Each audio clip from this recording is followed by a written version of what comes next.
Bonjour à tous, c'est Fanch. Aujourd'hui on se retrouve pour l'essai du nouveau Peugeot 3008. Je préfère mettre les choses au plat dès le début. C'est une voiture que j'ai très peu de temps entre mes mains, donc j'ai très peu de temps pour la clipper. J'ai pas eu le temps de regarder les caractéristiques, donc vous voyez je vais le faire à l'ancienne, hein. Je vais regarder les caractéristiques en même temps que vous pour vous en parler et essayer de faire un essai convenable.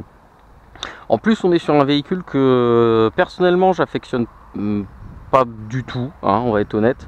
Je suis pas un grand fan de Peugeot, même si je trouve que c'est une marque qui s'est beaucoup améliorée ces dernières années. Mais malgré tout, on est en plus sur un SUV, j'aime pas les SUV. On est sur une marque que je n'affectionne pas. Je vais essayer d'être le plus impartial possible, mais je préfère vous dire que ce sera compliqué pour moi. Voilà, on n'est pas sur un véhicule que j'affectionne et il faut avant tout que vous le compreniez. Si déjà, d'ores et déjà, vous savez que je vais être impartial, etc. Bon, on va skipper la vidéo et puis il n'y a pas de mal, hein, je comprends totalement. Je respecte totalement les gens qui aiment cette marque, qui aiment ces véhicules, etc. Puisque c'est un véhicule qui se vend énormément en France. Il me semble que c'est le 3e véhicule vendu l'année passée. Donc ça veut dire que c'est un véhicule qui plaît quand même beaucoup. Voilà, on a tous le droit d'avoir des goûts et des avis différents. On va faire un petit tour véhicule. Donc là il est dans sa teinte noire, donc c'est le dernier véhicule, hein. Il est de 2021, c'est la version restylée du coup du 3008. Bon, ils sont plutôt jolis, par contre ces espèces de feux du coup à LED, ils sont pas comme ça sur la version plus haut de gamme, puisque c'est des espèces de feux Matrix qu'on pourrait dire comme sur Audi. En revanche l'espèce de croc qu'on a là est très joli. C'est dommage que ça se finisse par une bande en alu ici, ça fait un peu dégueulasse du coup je trouve. Ici le truc en plastique là, je comprends pas qu'est-ce qu'il fait là. Mais bon bref, c'est sûrement pour le style, mais je vois pas qu'est-ce que ça apporte pour le coup. Bon, les jantes sont assez classiques, hein. On est sur du 17 pouces quand même. Après c'est normal, on est sur un SUV, donc on a toujours droit à des grosses jantes. Ça c'est plutôt joli en revanche. L'insert, bon c'est du faux, c'est pas du vrai aluminium, vous en doutez, hein. Mais ça c'est joli, ça marque quand même un bel effet de style sur la longueur du véhicule. Ils auraient même pu mettre tout ça en alu, je pense que ça aurait été encore plus joli.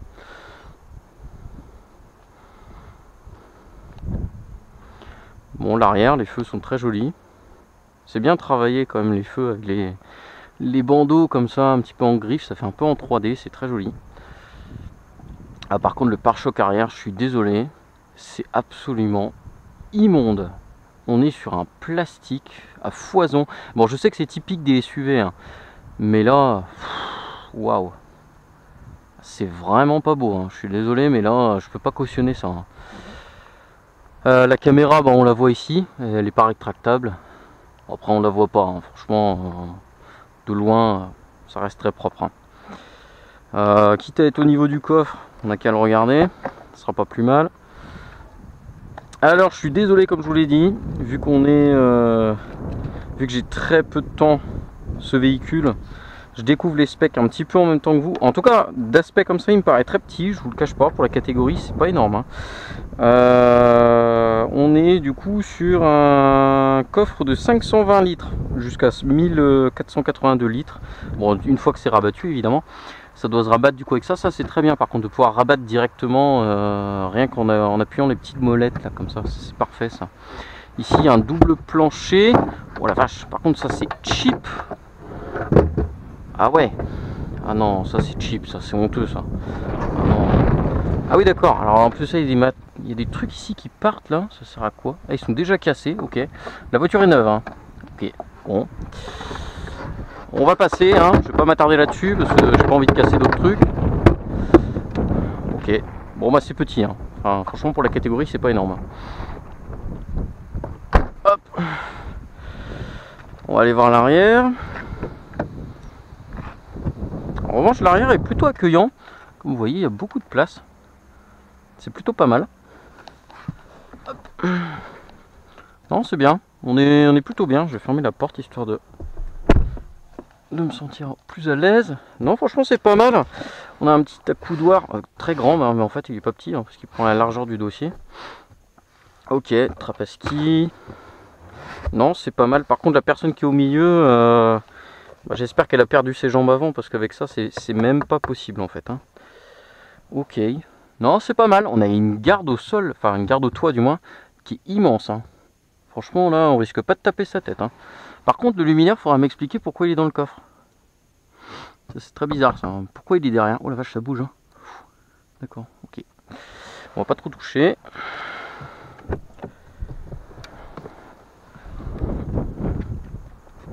Je vous ai pas parlé des mensurations du véhicule. On est du coup, je suis encore une fois désolé hein, de devoir regarder les stats en même temps que vous. Ça me fait chier, mais vu que j'ai pas le temps, malheureusement je suis obligé.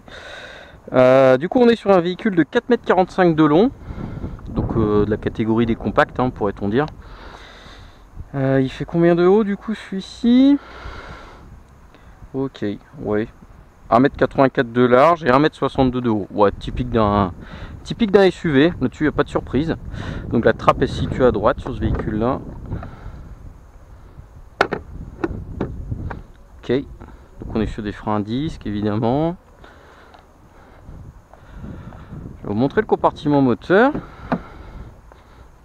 On passera plus tard pour l'intérieur. Alors le capot moteur du coup est vraiment pile à hauteur. Ça par contre c'est pas mal. Vu que le véhicule est assez surélevé, on accède facilement, on n'a pas besoin de se baisser. D'accord. Alors là, on sent qu'ils ont taffé le cache moteur, c'est un truc de ouf. Celui-là, il a coûté cher. Donc on est sur le 1,3 litre PureTech. Il fait 130 chevaux.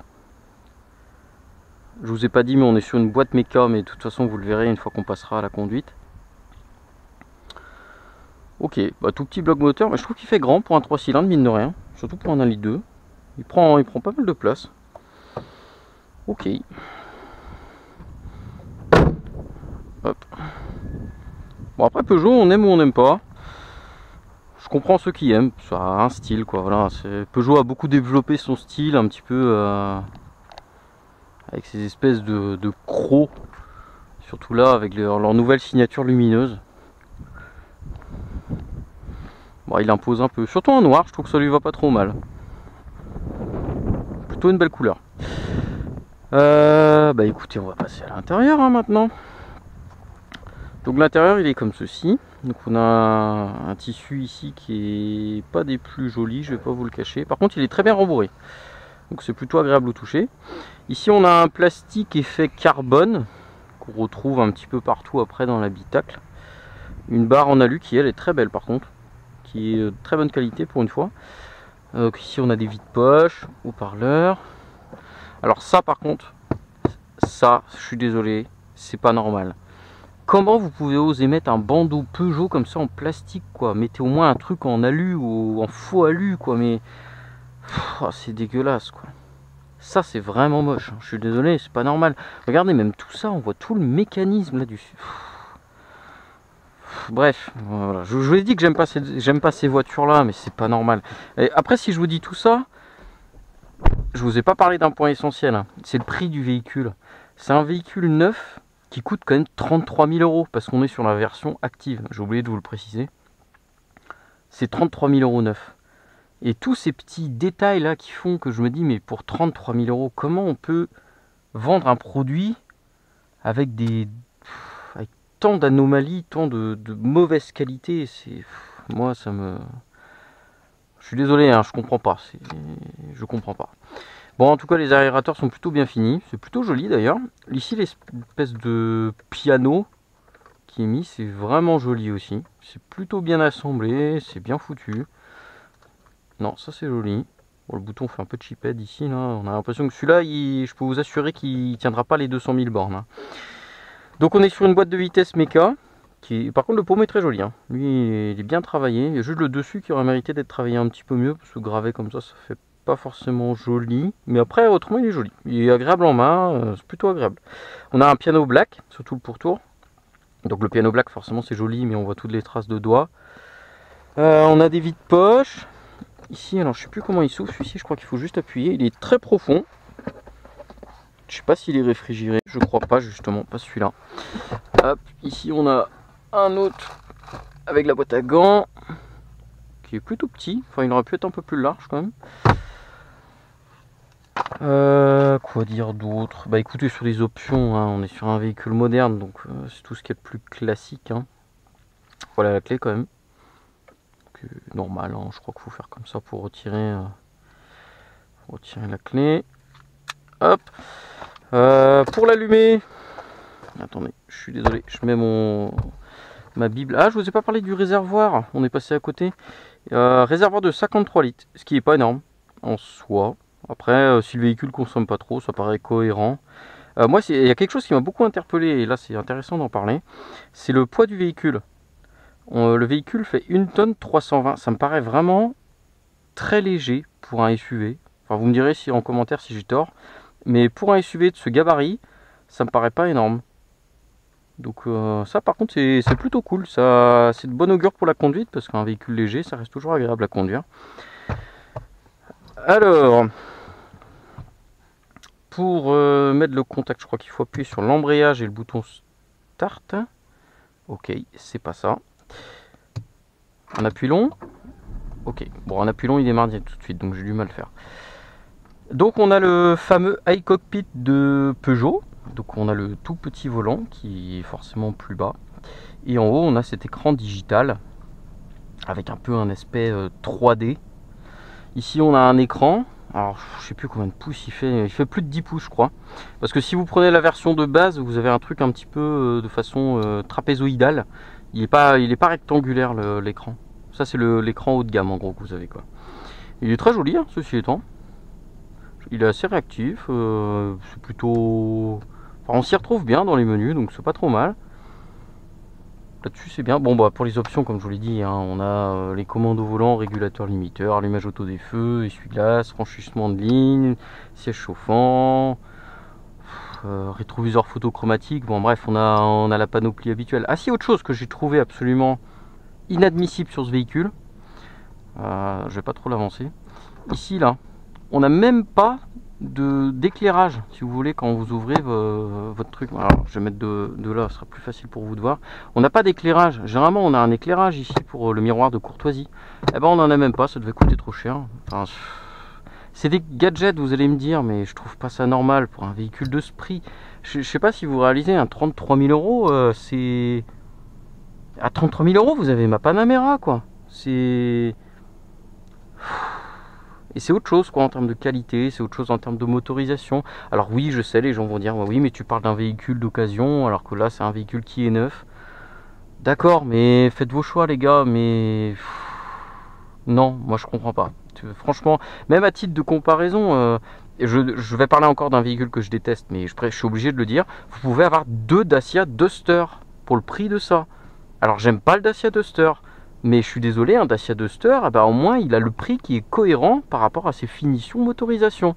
Là, c'est pas cohérent. On est sur un véhicule vendu 33 000 €. Il faut savoir que le C5 Aircross, qui est du coup l'équivalent, il est vendu entre 4 et 5 000 € moins cher chez Citroën. Comment Peugeot justifie cette augmentation?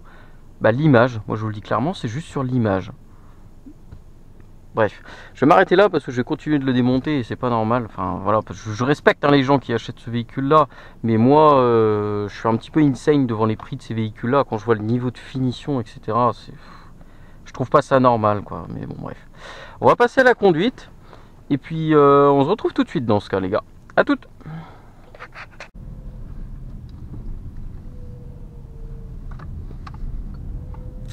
Bon, comme prévu, on se retrouve pour le chapitre de la conduite. On va faire un petit trajet habituel, tranquille. En plus, il fait super beau. On est en Bretagne au mois de novembre. Parfait quoi. Alors, pour la conduite, bah faut aimer déjà. Alors, la conduite, faut surtout mentionner ce volant. Alors, on aime ou on n'aime pas. Personnellement, comme vous vous en doutez, vu que je suis en train de démonter le véhicule depuis tout à l'heure, je n'aime pas. Mais je comprends que les gens aiment bien. C'est vrai que c'est souple, c'est facile. Enfin, il a une bonne accroche quoi ce volant, mine de rien. C'est un petit côté sportif en plus je trouve. Hop, bah tiens, on va aller à droite, on va changer un petit peu. Le train avant est plutôt directif. Par contre quand on a une conduite assez sportive, je vous cache pas que la voiture elle est en perdition totale sur son train avant hein. Elle est complètement perdue hein. Je me suis limite fait des frayeurs quand je l'ai eu tout à l'heure et que j'ai un petit peu bombardé avec. Elle est complètement perdue la voiture hein. Mais c'est limite dangereux. Bon, j'avoue que tout à l'heure le sol était un petit peu mouillé Et bon, j'ai peut-être un petit peu avoiné alors que je connaissais pas forcément bien le véhicule. Mais je ne l'ai pas trouvé franchement rassurante, je vais pas vous mentir. Après, au niveau de la puissance, donc elle fait 130 chevaux, 1 tonne 340 du coup, si j'ai bien mémorisé ce que j'ai lu tout à l'heure. C'est plutôt cohérent, ça suffit largement par contre. Clairement, je vois pas l'utilité de mettre... Ah oui, en plus, j'ai oublié de vous parler d'autre chose. C'est un véhicule où vous pouvez avoir le 1.6 Litre PureTech, qui est un dérivé du 1.6 Litre THP de Peugeot, qui est une grosse merde. Je suis désolé de devoir le dire, mais alors là, par contre, n'achetez jamais ça. Je vous en supplie, n'achetez jamais ça. Le 1.6 Litre PureTech, qui est du coup ce fameux dérivé du 1.6 Litre TH PAN, je vais dire, est un monstre de non-fiabilité. Je vous invite à aller regarder sur internet nombre de commentaires que vous trouverez sur ce moteur, qui est une merde sans nom. Donc n'achetez surtout pas ça, je vous en supplie. Si vous achetez un 3008 en essence, n'achetez pas avec le 1.6 Litre PureTech, je vous en supplie, parce que là, bon bref, vous êtes le roi du garage quoi. Donc s'il vous plaît, non. On va revenir sur ce véhicule là. Donc le 1.2 litre ça suffit largement à mon sens. Enfin personnellement, on n'est pas sur un véhicule sportif, hein, voilà, c'est un véhicule de tous les jours, un véhicule agréable à conduire. Ça suffit. Alors je l'ai déjà testé sur autoroute, ça consomme un tout petit peu. Bah on n'est que sur un 1.2 litre, hein, donc ça consomme forcément toujours un tout petit peu plus. On est sur une conso moyenne qui arrive facilement au-delà des 7 litres en mixte, hein, faut être honnête. Hein. Alors en roulant avec une conduite vraiment sportive, là vous pétez les chronos, hein, je vous le dis tout de suite. Enfin vous pétez les chronos, vous allez surtout péter les chronos pour arriver à la prochaine station essence. Mais bon, c'est majoritairement c'est le problème des 3 cylindres turbo d'une manière générale. Hein. Donc là-dessus on peut pas stigmatiser ce véhicule-là en particulier. C'est juste le problème des 3 cylindres turbo d'une manière générale. Après c'est un véhicule qui est plutôt silencieux, il est plutôt bien sonorisé je trouve. C'est agréable, les suspensions sont ni trop fermes ni trop confort. Enfin elles sont parfaitement comme j'aime les suspensions. C'est bien je trouve. Le compteur est vachement lisible. Hein. Alors juste pareil, j'aime pas les compteurs full digitaux comme ça. Mais il faut admettre que c'est quand même très lisible. C'est vraiment agréable. Waouh. Il y a un monstre là devant. On va taper une petite accel là. Vous voyez c'est assez bruyant dès qu'on monte dans les régimes. On entend bien le 3 cylindres. Après ça avance, hein, vous voyez c'est convenable. Hein. Ça, pour 130 chevaux, c'est pas mal je trouve.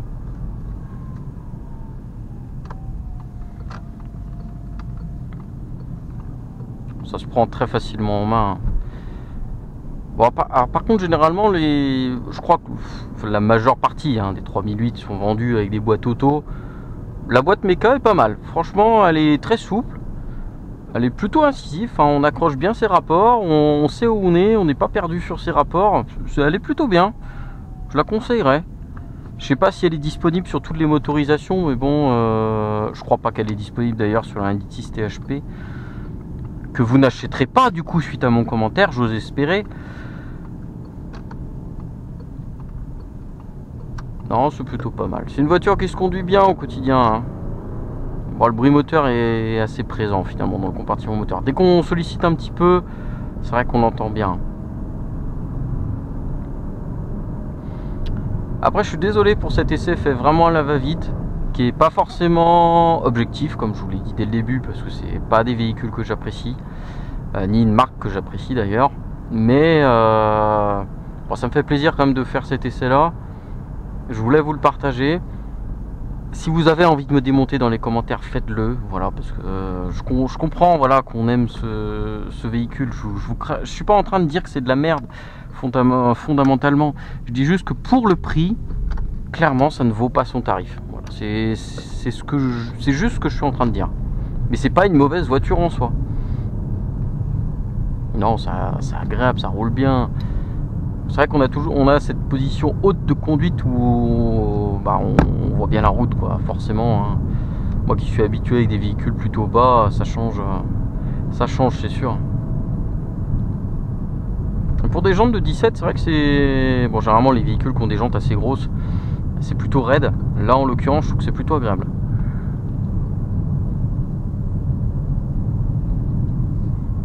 Là en plus on va passer sur... enfin comme vous le voyez, on est sur une route qui est un peu dégueulasse. On va avoir quelques dodanes et je pense honnêtement qu'il va s'en sortir très bien là-dessus. Bah, c'est un véhicule à vocation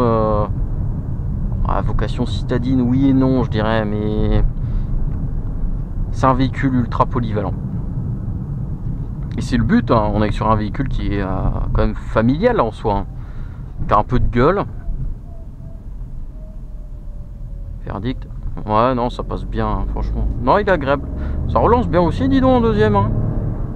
Oula, il y a un arbre ici qui s'est fait la malle. Ouais, quand on a une petite conduite un peu sportive, là, ça commence à gueuler. Hein.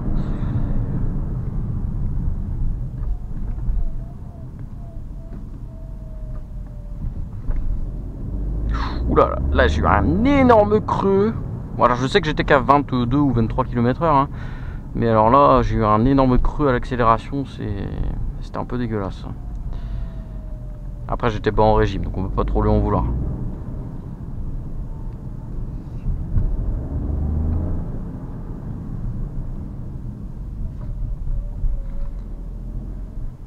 Ah, c'est génial ici avec des priorités à droite. On s'éclate sur la route.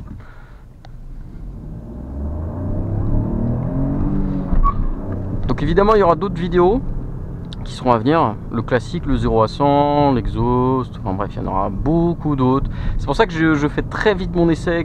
Et puis vu que j'ai très peu de temps le véhicule, j'essaie de faire tout vite. C'est pas forcément de qualité, je suis désolé. Mais bon, ce sera mieux à l'avenir. Ah, vous aimez ça quand j'avoine, hein? Bon allez, j'ai arrêté de faire le con là parce que ça commence à être n'importe quoi. Hop, je vous laisse là-dessus. Les autres vidéos seront à venir. Il y aura du coup ce petit essai va être la première des vidéos qui va être publiée concernant le 3008. Il y aura forcément les autres qui vont suivre. N'hésitez pas à vous abonner, lâcher un commentaire. Et je suis encore désolé pour mes fans de Peugeot qui sûrement sont en train de vomir sur ma vidéo. Mais voilà, je préfère être honnête avec moi-même et vous dire la vérité le concernant. Voilà, je vous laisse là-dessus. Ciao les amis.